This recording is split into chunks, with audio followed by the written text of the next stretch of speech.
మన ప్రభువును మన రక్షకుడును సర్వలోకనాథుడైన ప్రభువైన యేసుక్రీస్తు నామం పేరట దేవుని వాక్యాన్ని వింటున్నటువంటి ఈ మాటల మీద దృష్టి పెట్టి పెద్దలైనా చిన్నలైనా బైబిల్ గ్రంథంలో ఎంతో ప్రావీణ్యత కలిగిన వారైనప్పటికీ ఈ మాటలు దేవుని వాక్యము, ఇది దేవుని మాటని ఎవరైతే దీన్ని వింటూ ఉన్నారో వారందరికీ హృదయపూర్వకమైన వందనాలు తెలియజేస్తూ ఉన్నాను. ప్రభునందు ప్రియమైన దేవుని బిడ్డారా, దేవుని వాక్యాన్ని చదువుకొని దేవుని మాటలు ధ్యానం చేద్దామా? పరిశుద్ధ గ్రంథములో సామెతల గ్రంథము 12వ అధ్యాయము 24వ వచనాన్ని చదువుకొని దేవుని మాటలు ధ్యానం చేద్దాం. శ్రద్ధగా పనిచేయవారు ఏలుబడి చేయుదురు. దేవునికి స్తోత్రం. దేవుని బిడ్డలు, ఈ లోకంలో చాలామంది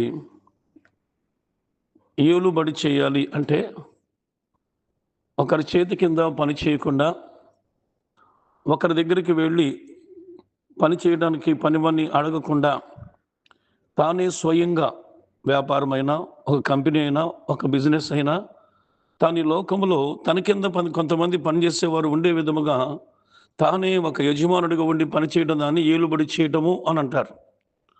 అయితే పరిశుద్ధ గ్రంథమైన బైబిలు ఈ భూమి మీద ఉన్నటువంటి మానవులందరితో చెప్తూ ఉన్నటువంటి ఒక గొప్ప మాట ఏంటంటే, శ్రద్ధగా పనిచేయవారు అని అంటున్నాడు. అంటే దేవుని బిడ్డలారా, ఒక మానవుడు దేవుని మాటను ఎవరైతే దాన్ని అర్థం చేసుకుని దేవుని మాటను ప్రకారంగా చేయగలుగుతారో వారందరికీ దేవుడు ఈ మాటలో రాసినటువంటి తన వాగ్దానాన్ని నెరవేరుస్తాడు. అయితే భూమి మీద మానవుడు దేని విషయంలో శ్రద్ధ కలిగి ఉంటున్నాడు, ఆలోచన చేయాలి. బైబిల్ చెప్తున్న మాట అంటే, శ్రద్ధగా పని చేయవారు ఏలుబడి చేయుదురు. పని చేస్తావు, ఏదో ఒక పనికి వెళతావు, నువ్వు చేసేటువంటి పనిలో శ్రద్ధ కావాలి. ఈరోజు మనము శ్రద్ధగా పనిచేసేటువంటి వాడుక లేకపోవడం ద్వారా ఈరోజు దేవుని బిడ్డలారా చాలామంది ఏమవుతున్నారంటే ఏలుబడి చేసేవారుగా కాదు, కానీ ఈరోజు మనం ఒక దగ్గర బానిసగానే పనిచేయవలసిన అవసరం వస్తూ ఉంది. పరిశుద్ధ గ్రంథంలోంచి ఒక 2 మాటలు దీనికి అనుబంధంగా చదివి దేవుని మాట మనం జాగ్రత్తగా గమనిద్దామా? కొత్త నిబంధన గ్రంథములో దేవుని చేత ఏర్పరచబడినటువంటి పౌలు గారు ఒక విలువైన మాటను ఆయన మాట్లాడతాడు. తీతుకు రాసిన పత్రికలో 3వ అధ్యాయము 14వ వచనములో ఆయన అంటాడు, సమయోచితముగా సత్క్రియలను శ్రద్ధగా చేయుట నేర్చుకొనవలెను. సృష్టి ప్రారంభము నుండి కూడా దేవుడు తన అనాది ప్రణాళికలో ఆయన తెలియపరిచిన మాట ఏంటంటే, మానవుడు శ్రద్ధగా పని చేయాలి. అశ్రద్ధగాను, బద్ధకంగాను, లోకములో సోమరితనముగాను ఒక పని చేసేటప్పుడు ఆ పనిలో నిర్లక్ష్యంగా ఉండమని దేవుడు మానవునికి ఏనాడు కూడా నేర్పలేదు, చెప్పడు, చేయమని కూడా ప్రోత్సహించడు దేవుడు. బైబిల్ గ్రంథం మనకు నేర్పుతున్నటువంటి మాట ఏమిటంటే, సమయోచితముగా సత్క్రియలను శ్రద్ధగా చేయడము మనం నేర్చుకోవాలని బైబిల్ మనకు నేర్పుతూ ఉంది. దేవుని బిడ్డలారా, దేవుడు ఆయన తెలియపరిచినటువంటి పనిలో మనం ఎప్పుడైతే శ్రద్ధగా ఉంటామో ఆయన మన కోసం ఏం చేస్తాడో 2వ మాటను మీకు జ్ఞాపకం చేస్తున్నాను. యోబు గ్రంథము 8వ అధ్యాయము 6వ వచనంలో అంటాడు, ఆయన నీ యందు శ్రద్ధ నిలిపి నీ నీతికి తగినట్లుగా నీ నివాస స్థలమును వర్ధిల్ల చేయను అని అంటున్నాడు. అంటే శ్రద్ధగా పని చేయడానికి ఎవరైతే లోకములో పూనుకుంటారో వారందరి మీద దేవుని వాగ్దానం పనిచేస్తూ ఉంటుంది. దేవుని మాట నెరవేర్పు జరుగుతూ ఉంటుంది. దేవునికి స్తోత్రం, హల్లెలూయా.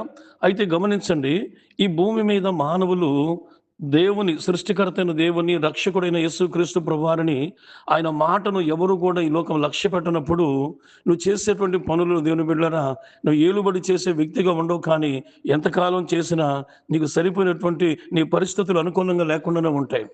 నీ నీతికి తగినట్లుగా నీ నివాసం వర్ధిల్లాలి అంటే ఆయన నీ మీద శ్రద్ధ నిలపడానికి మానవులు సత్క్రియలు ఉండాలట. సత్క్రియలు అంటే మంచి క్రియలు ఉండాలి. లోకంలో ఉన్నాయా? దేవుని బిడ్డలు, దేవుని ఎరగని ప్రజల మధ్యలో ఉండే క్రియలనేంటి? దురలవాట్లు, వ్యసనాలు, రకరకాల అభ్యాసాలకు మానవుడు బానిసై తన కష్టపడుతున్న పనిలో కూడా ఒకరోజు పనికి వెళ్తే రెండో రోజు పనికి వెళ్ళలేకుండా చాలా మంది ఏమవుతున్నారంటే నష్టపోతూ ఉన్నారు. అభివృద్ధిలోకి రాకోలేకపోతున్నాం. ఏలుబడి చీకటి పోగా అప్పులు పాలైపోతున్నాడు మానవుడు. ఈ రోజున దేవుడు నిన్ను సమృద్ధిగా నింపాలి అంటే సత్క్రియలు నేర్చుకోవాలి. ఆ సత్క్రియలు ఎప్పుడు వస్తాయి అంటే ఒక మనుషుడు దేవుని యొద్దకు వచ్చి, సత్పురుషుడైన దేవుని దగ్గరకు వచ్చి ఆయనను సేవించడానికి, ఆయన తట్టు తిరిగి ఆయన ఇచ్చే పాప క్షమాపణ పొంది రక్షించబడినప్పుడు నీలో సత్క్రియలు అనేవి నీకు దేవుడు పుష్కలంగా నీకు ఇస్తాడు. అప్పుడు నీతిని అనుసరించినటువంటి విధానాన్ని బట్టి దేవుడు నీ మీద శ్రద్ధ నిలిపి నువ్వు చేసేది చిన్న పనైనా పెద్ద పనైనా దేవుడు దీవిస్తాడు. దేవునికి స్తోత్రం. దేవుని బిడ్డలారా, జాగ్రత్తగా బైబిల్ మనం పరిశీలన చేద్దాం. యెషయి అనేటువంటి ఆయనకి 8 మంది కుమారులు ఉన్నారు. 8 మంది కుమారులు ఉంటే తన చిన్న కుమారుడైన దావీదును పిలిచి, నువ్వు వెళ్ళి గొర్రెలు కాయి అన్నాడు. సహజంగా ఏ పనైనా, ఏ తండ్రి అయినా, ఏ ఇంటిలోనైనా ఏ పనిని అప్పగించేటప్పుడు పెద్దవారికి అప్పగిస్తారు. కానీ ఆ తండ్రి దావీదును పిలిచి నువ్వు గొర్రెలు కాయమన్నప్పుడు దావీదు తండ్రి యొక్క మాట ప్రకారంగా విని, తండ్రి చెప్పిన పనికి తండ్రిని సన్మానించి, తల్లిని సన్మానించి, తన తల్లి చాలా భక్తి కలిగినది దావీదు తల్లి. తన సేవకురాలు కుమారుని అంటాడు దావీదు రాజు అయిన తర్వాత. చూడండి దేవుని బిడ్డలారా, దావీదు బాల్య దినముల యందు తన తండ్రిని సన్మానించాడు. 10 ఆజ్ఞలు చెప్పే మాట ఏంటంటే తన తల్లిని తన తండ్రిని సన్మానించినప్పుడు అతని సత్క్రియలు ఆ సత్క్రియ చేసి దేవుని బిడ్డలారా చేసిన పని ఏంటంటే పనికి వెళ్ళి గొర్రెలు కాస్తూ ఆ గొర్రెలు ఇంకా చూస్తూ ఉనే దేవుని స్తుతించేవాడు, సితార పట్టుకుని దేవుని మహింపరిచేవాడు దావీదు. అందుకే దావీదు గొర్రెల దొడ్డిలో ఉన్న దావీదుని దేవుడు అక్కడి నుంచి తీసుకుని వచ్చి సింహాసనం మీద కూర్చోబెట్టి ఏలుబడి చేసేవాడికి చేశాడు. ఆ గొర్రెలను చాలా శ్రద్ధగా ఆ గొర్రెల పనిలో నేను గొర్రెలు ఎందుకు కాయాలి అని తన తండ్రి మాటను తిరుగుబాటు చేయలా. ఏదో పెద్దవాడు ఉన్నాడుగా, నాకంటే 7 ఉన్నారు కదా, వాళ్ళని పంపంచు కదని వాళ్ళ నాన్న దగ్గర తిరుగుబాటు చేయలేదు. సత్క్రియ కలిగి ఉన్నాడు, మంచి క్రియ కలిగి ఉన్నాడు. దేవుడు అతనిలో ఉన్నటువంటి సత్క్రియను చూశాడు. దావీదు దేవుని స్తుతించడం దేవుడు చూశాడు. దేవుడు అతని హృదయాన్ని లక్ష్య పెట్టాడు. పై రూపాన్ని లక్ష్య పెట్టలేదు. గొర్రెల దొడ్డిలోంచి తీసుకుని వచ్చి ఇశ్రాయేలుకు మహారాజుగా, 2వ రాజుగా కూర్చోబెట్టి తరతరాలకు కూడా తన సింహాసనం నిలబెట్టడానికి ఏలేవాడిగా దేవుడు చేశాడు. దేవుని బిడ్డలారా, ఈ రోజున మనం ఎప్పుడైతే సత్క్రియలు చేయడం మొదలు పెడతామో శ్రద్ధగా, అప్పుడు దేవుడు నిన్ను ఏలుబడి చేసేవాడిగా, నిన్ను నీ పిల్లలని కుటుంబాన్ని కూడా ఏలుబడి చేసేవాడికి చేయగలడు దేవుడు. ఆయన చిత్తాన్ని నువ్వు మొదట తెలుసుకుంటే ఖచ్చితంగా దేవుడు నీకు కృపనిస్తాడు. ప్రార్థన. ప్రేమగల తండ్రి, నీకు వందనాలు.